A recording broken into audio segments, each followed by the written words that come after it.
On Thursday, President Biden visited South Carolina, an early Democratic primary state, touting his economic policies and infrastructure investments. Elsewhere on the 2024 campaign trail, the feud between Florida Governor Ron DeSantis and former President Donald Trump flared up again, this time after DeSantis' campaign attacked Trump for his previous support of some LGBTQ rights. I will do everything in my power to protect our LGBTQ citizens.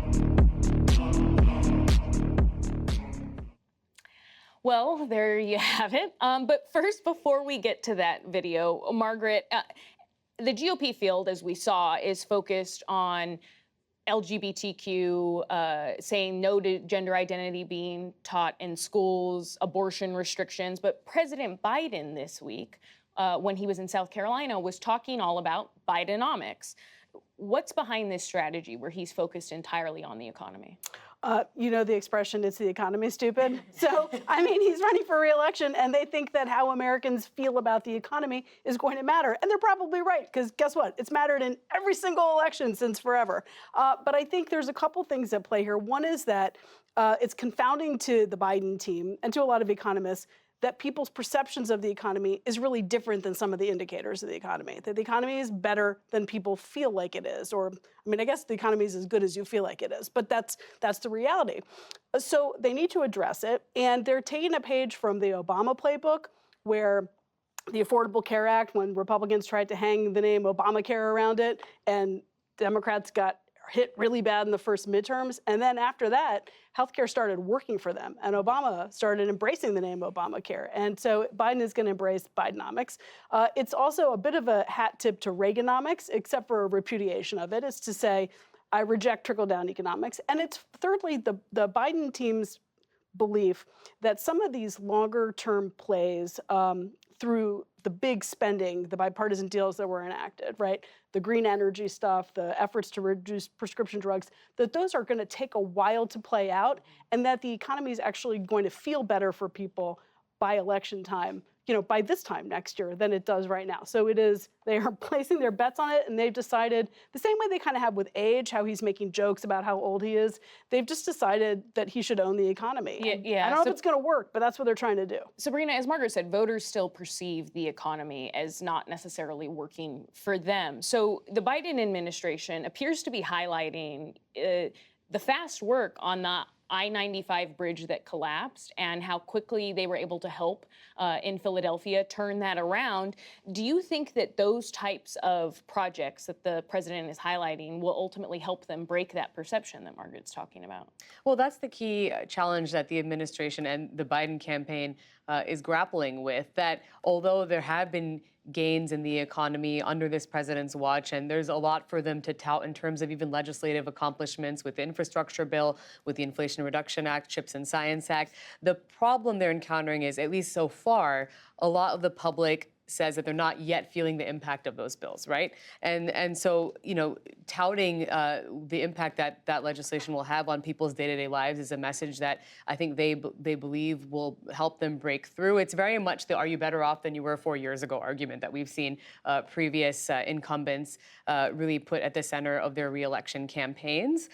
Look, I think the other thing that they're contending with is an enthusiasm gap, and so Margaret mentioned even the jokes that Biden is making about his age. And so, you know, the message is very much focused on the economy, but I think as we get more into potentially a rematch between President Biden and former President Trump, we're also going to go back and see similar themes to what we saw in 2020, which is that there may not be a lot of enthusiasm behind the president right now, but when faced with a choice between Biden and Trump, a lot of voters will choose Biden as the better alternative.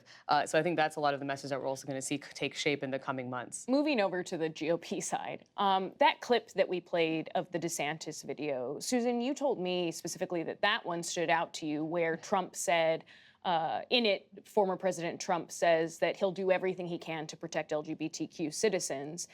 And why did that specific part of the video stand out to you? Because he was making comments in the wake of the mass shooting at the Pulse nightclub in Florida, where DeSantis is governor, that left 49 people dead. And to then make it the kind of theme of a video with those images that that DeSantis chose to show, I thought was striking. Or you might use a stronger word. It's one of the things that DeSantis has done, like signing a 6-week ban on abortion, that may help him in Republican primaries, although so far it's not helping him much. It will haunt him if he gets into the general election as the Republican nominee, because that attitude toward LGBTQ rights is quite at odds with where American public opinion is today. Margaret, yeah, go ahead. I was just going to say, even in a primary, there are real questions about this strategy because it overlooks what we've long known about support for former President Trump within the Republican primary electorate, and that it's not about policy. It's not about his record as a conservative. I mean, we saw Senators Marco Rubio and Ted Cruz in 2016 try and hold up then candidate Trump's prior positions on LGBTQ rights, on abortion, the fact that he used to donate to Democrats. None of that matters because none of that is why anyone had supported Trump in the first place or continues to support him. And so I think what Governor DeSantis is going to learn is that it's a really delicate balance when you're trying to figure out how to out-Trump Trump. And that, running to the right of Trump it really has not proven successful when, again, it's more about the cult of personality than it is about any real policy debate within the Republican Party. Margaret, you've said, though, about that specific video that it's not really about Trump, that there's something, It starts out about Trump. What's DeSantis's goal here, though? Right. I mean, in fairness, it's not his video, but he certainly has embraced it, right? But if the purpose of the video was just to show that Donald Trump has moved further to the right, has moved away from, if the purpose of this was to show that Donald Trump is to the left, that he has embraced gay rights, that's where the ad would have stopped. The purpose of the ad is to begin there and then to define Ron DeSantis as the sort of champion of anti-gay, anti-trans positions. And so it begins as being about Donald Trump. But in the end, it's not really about Donald Trump. It's much more about positioning Ron DeSantis. And I think that's, to Susan's point, it is a play for the primary, but it's a danger if he were to make Very it. quickly, Susan. But Trump has a huge advantage, which is he's been indicted twice. And surprising to all of us, that has turned out to be a fundraising bonanza and something that has strengthened his position within the party.